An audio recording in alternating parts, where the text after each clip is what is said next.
Hey guys, no, for today's video po, no, tayo po ay mag-replace ng CVT fluid sa ating unit na Toyota Vios, no, 2023 model, no.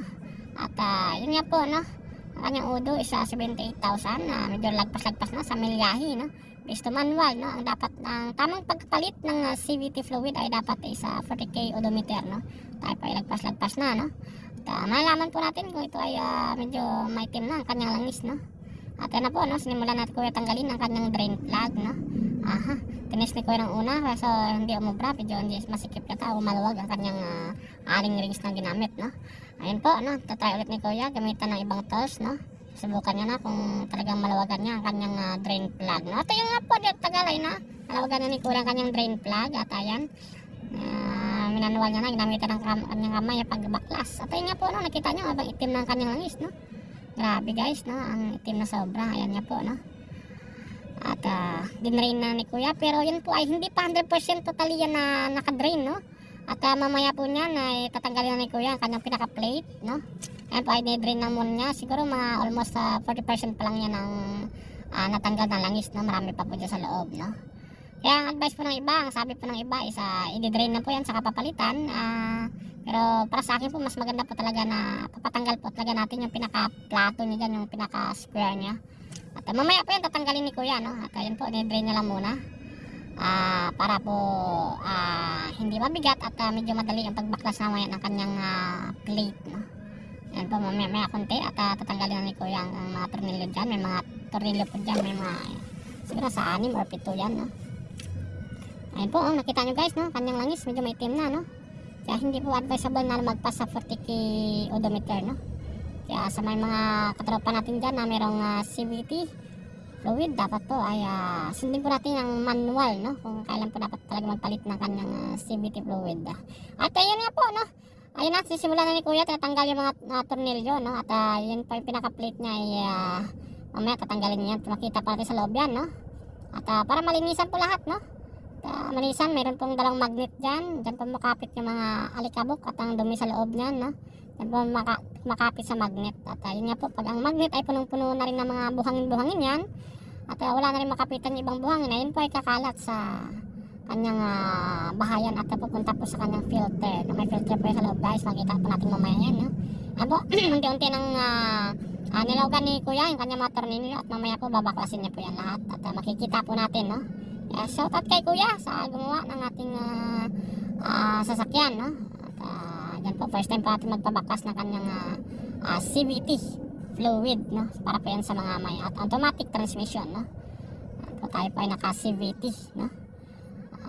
Yun nga po, no? Kaya guys, pag bili kayo ng langis, no, dapat alamin nyo sa mismong kasa kung saan nyo kinuha yung sasakyan, kung yun by CVT fluid or automatic transmission, no? Magkaiba po ang langis ng dalawang yan, no? Kaya dapat bago kayo bumili, kailangan punta kayo sa kasa, inquire nyo, no? Siyempre alam ng mga kasa yan, kunin nila engine number ng sasakyan nyo at malaman nila kung yan ay yung langis ay CVT or automatic transmission, no? Ayun nga po, no? Unti-unti nang tinanggal ni kuya yung kanyang terminal. Yung guys, nakita nyo, yun, no? May lumabas pa talaga, no? Grabe, no? Ang itim na ng kanyang langis. Ayun nga po, pag once na ang gawin ay i-drain lang, sabi nga nila ng iba, i-drain lang daw yung kanyang langis. Yun po, nakita nyo naman kanina yung yung pangalawa, yung lumabas, yun, no? Once na hindi i-drain lang po yan, ay hindi po lalabas yung ibang langis, no? Pag pinilitan nyo ng bagong langis, ay useless pa rin, yun pa rin po, no? Parang hindi pa rin pinalitan, no? Makikita po lahat pa rin tira sa loob naman pag natanggal ko yung kanayang tatawag na plate, no? Ayan. Pero yan, tinanggalan ni kuya. Yan, nakita nyo guys. Yan. Yan na yung tinatawag na plate ng CVT fluid, no? Nakita nyo guys, oh. Mayroon pang square sa loob na parang circle. Yan po yung kanyang filter naman, no? Hindi rin palitan yan. Pero as of now, wala tayong dala kasi na filter. Kaya pinalinis lang natin kay kuya. Yan, nakita nyo guys. Sobrang itim, no? Oh, ayan, oh. Pag once po ay gagawin nyo ay di-drain lang yan ang kanyang makita nyo dumi guys, ayan na guys, ayan yung kanyang filter guys, no? Ayan yung pinaka-filter nya, ayan yan, pero tinakita nyo guys, no? Pag once na hindi natin na pinatanggal, yan pa rin ang dumi niya sa loob, grabe, no? Daming mga buhangin-buhangin na guys, no? At yun nga po, tinanggal ni kuya ang kanyang parang tatawag yan ay kanyang ano ba tawag dyan? Gasket, no? Gasket ba tawag yan? Yun nga, dahan-dahan lang po ni kuya yan. Maingat lang siya kasi pag naputol yan ay wala na po yan, no? Kailangan na mapalitan. Pero ayun nga, ginawa ni kuya, dahan-dahan lang para once na hindi na tayo magpalit ng gasket, no? Ayan po, no? Ito yung tinatanggal ni kuya. Kaya shoutout ko kuya na gumagawa niyan, no? Napakabait ni kuya at napakasipag, no? Next time, sa kanya po ulit tayo papagawa at magpapa-replace ng CVT fluid. Guys, nakita nyo? Oh, yan. Sobrang dumi niyan guys, sobrang itim na ng langis at ayun, naparumi na, no? At kanyang linisan yan, no? Grabe guys, oh, tingnan nyo naman. Ang dumi-dumi na sobra, no? Kaya dapat, pag kayo nagpalit ng CVT fluid, kailangan baklasin na talaga buo. Yung masasabi ng iba na di-drain na sa kapalitan ng bago ay yan po, hindi po matatanggal yan pag once na gagawin nyo pa ay papadrain nyo lang, hindi nyo talaga papabaklas ng buo. Ayun po, no? Nalisa na ni kuya, ayan, malinis na po yan, no? Natanggal na yung mga dumi-dumi sa loob, yung mga parang kalawang yata yun, ayan na. Tapos nalinisan ni kuya ang kanyang plate, kung tawagin yan, basta yan na yun, ayan, at ayan po, at nalinisan niya rin ang kanyang gasket, no? Ingat na ingat si kuya dyan para hindi pa maputol ang kanyang gasket, no? Once kasi maputol yan ay kailangan na talaga palitan yan. Kasi guys, pag bumili ka ng filter, no, automatic kasama na po yata yun yung kanyang gasket, no? Tayo po ay wala tayong biniling filter, kaya ingat na ingat si kuya kasi wala siyang papalit niya kung saan napaputol. Ayun na guys, no, yan ang tatawag na kanyang filter, no? Filter niya po yan, yan. Dapat papalitan din yan, pero sinabi naman ni kuya na linisin niya lang kasi wala po tayong dalang filter, no? Mas maganda po dyan guys, papalitan na natin yan para once na talagang malinis talaga, no? Pero ayun nga po, no? Dahil mabusisi naman si kuya, nilinisan niya talaga ng gusto ang kanyang filter para pagbalik mamaya ay goods na goods, no? Pero kayo ba guys, pag mayroon naman kayong mga budget talaga, no? Kailangan palitan nyo rin yan para goods na rin talaga, no? Pero advice naman ni kuya dyan na yun nga, every 40,000 dapat every 40,000 odometer magpalit ng CVT fluid, no? Tapos yung kanyang filter naman ay alternate lang, no? Pag nagpapalit ka ngayon, next time wag lang palitan, palinis mo na ulit. Sa next ulit, saka mo ulit siya palitan na kanyang filter, no? Ayun guys, nagtagal, ayan na. Babalik na ni kuya, no? Ang kanyang filter, malinis na po yan. Yan, babalik niya na yan, yan. At nakabalik na po, no? Yan ang tatawag na kanyang filter, no?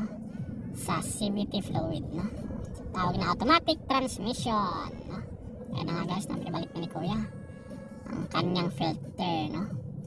Ingat na ingat si kuya dyan sa pagbalik. Kailangan daw, yan ang mahirap sa sa pagtanggal ng kanyang filter at yung pagbaklas ng kakap, no? Dapat sentro daw pagbalik dyan, hindi pwedeng nakatabing hingi at dapat sentro para hindi magkaroon ng factor o pag pag siya hindi sentro ay possible na damage, no? Kaya ingat na ingat si kuya dyan. Ayan, binalik niya na ang kanyang filter, no? At para rin po mabalik yung pinaka-plate niya rin, no? Pagkatapos po niyan ay ang next na gawin yata ni kuya dyan at maglagay siya ng parang, hindi ko alam kung sure kung sealant, negative naman sealant yata to, basta may nagay siyang basta pandikit, no? Hindi ko sure kung anong pangalan nun. Ayan, no? Ayan, yung tag brake fluid po yan ang spray ni kuya, no? Para malinisan at nalagyan niya rin ng pampadikit, no? Ayan. Ayun guys, yan, nilisan ni kuya ang kanyang gasket, para matanggal talaga at matuyo, no? Dapat kasi ito yung tuyo yan kasi maglalagay sa may sealant kung tawagin yun, not sure ako, basta yun. Ayan, ayan guys, nalagyan na ni kuya ng hindi sealant yata tawag yun, basta pandikit na yan para hindi mag-leak ang kanyang CVT fluid, no? Pag kinargahan niya ulit mamaya ng bago. Ayan guys, talagang sentro ang paglagay ni kuya dyan, no? At 0-0 yan, no? Kailangan walang papalya para walang mag-leak, no? Kasi pag nag-leak, automatic baklas ulit. Para bagong trabaho na naman, kaya madoble yung trabaho, madoble na yung tawag na gagamitin, no? Katulad yan, no? Binibili din kasi yan, automatic bibili ko ulit ng bago dyan pag once na, kasi nagamit na yan, Ayun guys, nakita nyo na, ayan, malinis na yan, no? At ayun, nakita yung dalawang para square yung maliit, yun ang magnet, no? Doon kumakapit yung mga dumi-dumi sa loob. Pag once ay marami ng dumi sa loob, no? Pero once nga po na yung magnet guys, yun nga, hindi nakakapit yung mga dumi dyan, talagang kakalat na doon sa filter, pupunta na sa loob ng transmission, no? Ayan, kinabit na ni kuya yung kanyang gasket, sabay nilagyan niya ulit ng pampadikit para pag binalik mamaya ay goods na, no? Kuya, galing mo. Sunod, no? Dito tayo ulit magpagawa kay kuya para Oscar Kilo, no? Ayan guys, oh. So, linis na, no? Pag once guys na hindi mo nilisan yan, hindi mo pinabaklas pa lang, pinaka-plate niya, ang sabi kasi ng iba dyan ay yun nga, di-drain lang saka papalitan ng bagong langis, pero hindi po 100% ay mag-drain lahat ng kanyang langis, no? Papalitan nyo nga yan, pero yung dumi niya doon pa rin. Ayun guys, no, hindi nagtagal, pinabalik na ni kuya ang kanyang plate. Ayan, medyo masilan daw yung pagbalik niya, kailangan talagang 0-0 kapag balik dyan, para mamaya kasi pag nilagyan ng langis yan ng CVT fluid ay walang magli-leak, no? Ayan,